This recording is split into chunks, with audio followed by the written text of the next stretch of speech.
Oke teman-teman, kita lanjut ya ke inti dari video pembahasan yang akan kita bahas di video kali ini.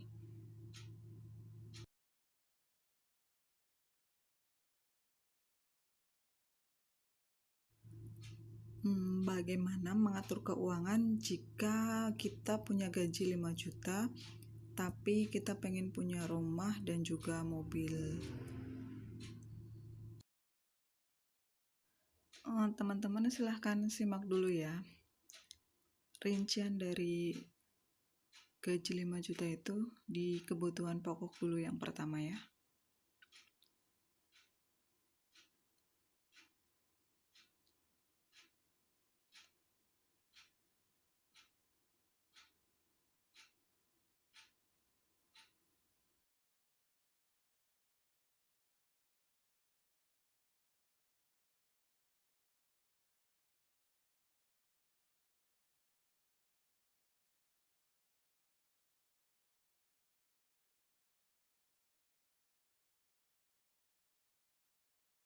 Oke, kita bahas satu-satu ya. Pertama, alokasi untuk beras 200.000, listrik 200.000, PDAM dan air minum air galon ya 140.000, belanja bulanan 250.000. Seperti biasa belanja bulanan itu meliputi kayak sabun deterjen dan lain-lain. Belanja mingguan 500.000, sampah keamanan 70.000, internet dan gas 225.000, SPP anak 350.000, dan kebutuhan suami itu 200.000, uang jajan 100.000.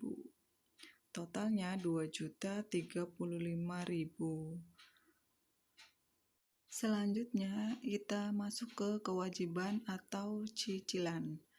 Yang pertama itu ada cicilan rumah sebesar 900.000, mobil itu kita anggarkan 1.500.000. Sebenarnya aku pribadi nggak menyarankan ya untuk punya cicilan mobil, jadi lebih baik kita itu punya cicilan rumah aja. Soalnya kalau rumah kan harganya tuh makin tahun dia akan naik. Beda dengan mobil yang harganya dia akan stay di situ atau bahkan cenderung lebih turun ke harga yang lebih murah gitu. Jadi kita seolah-olah itu kita punya cicilan, tapi sebenarnya enggak gitu. Jadi kita simpan aja uang alokasi yang 1.500.000 itu di rekening dan tidak usah dikutak-atik gitu. Jadi kita simpan. Nah, setelah 5 tahun itu akan terkumpul sebesar 90 juta. Ini contoh mobil yang harganya 90 juta ya, di bawah 90 juta. Ada Kijang Innova tahun 2005, terus ada BMW tahun 2080 juta. Ada lagi Toyota Vios 2008, itu 85 juta. Ada Honda CR-V tahun 2000. Ada Nissan Serena tahun 2011. Kebanyakan mobilnya juga di atas tahun 2000 semua ya, dan kondisinya dari gambar sih masih kelihatan bagus-bagus ya. Ada Avanza 2009, ada lagi Grand Livina 2007, dan harganya mungkin masih bisa ditawar ya dari harga apa yang ditampilkan di situ. Oke teman-teman, kita lanjut ke kebutuhan lainnya ya. Ada sedekah 2,5%, 125.000, ada tabungan 300.000, ada dana darurat 140.000. Ini di luar tadi yang 1.500.000 ya. Tabungan sama dana darurat. Totalnya ada 565.000. Nah, tabungan sama dana darurat itu bisa dipakai untuk keperluan yang mendadak. Contohnya kayak ada yang teman sakit, kita harus nengok, atau bisa juga untuk kebutuhan liburan keluarga di weekend gitu ya. Oke, total semuanya kebutuhan pokok tadi itu 2.035.000. Kewajiban dan cicilan itu kewajibannya 2.400.000 dan kebutuhan lain-lainnya itu 565.000. Jadi totalnya semuanya ada 5 juta. Oke teman-teman, kembali lagi ya, tadi bahas yang soal cicilan itu Prefer sih lebih baik kalau kayak rumah itu kan memang harganya makin tahun makin naik. Kalau kita ngumpulin sekarang misalnya targetnya berapa untuk beli rumah, kayaknya nggak kejar-kejar ya, susah gitu. Kecuali kita beli tanahnya dulu, itu mungkin bisa.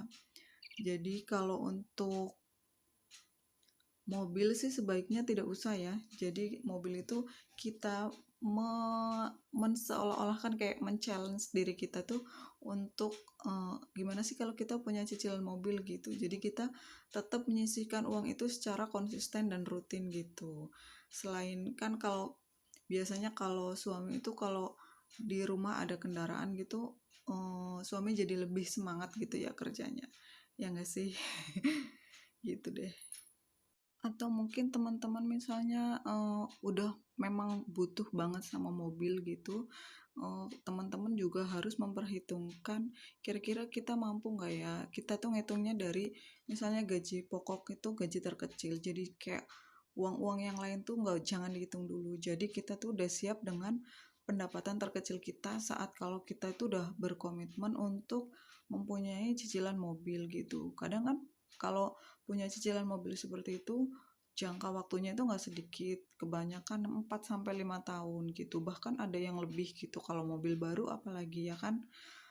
Jadi kita benar-benar harus menghitung dulu dari awal siap atau enggak, komitmen atau enggak dengan konsekuensi yang bakalan terjadi ke depan gitu, nggak terbuai sama keinginan, tapi memang karena kita membeli karena memang kita betul-betul membutuhkan apa yang pengen kita beli itu gitu. Tapi dari itu semua semoga kita berdoa sama-sama ya, semoga kita semua tetap bisa beli sesuatu itu dengan cara cash gitu. Kalaupun terpaksa ya nggak apa-apa, tapi harus berkomitmen dan harus dipikirkan matang-matang sebelum bertindak gitu. Jadi berapapun penghasilannya, semoga kita tetap konsisten ya untuk bisa merinci setiap kebutuhan itu sampai kita tuh benar-benar menghindari nggak punya hutang apapun itu gitu. Karena apapun kalau hidup tanpa hutang itu pasti kita akan lebih tenang hatinya. Oke teman-teman, terima kasih untuk yang sudah menonton video ini sampai selesai. Tetap jaga kesehatan dan tetap semangat untuk menabung, belanja sesuai kebutuhan, tetap hidup sederhana, dan sampai jumpa di video selanjutnya.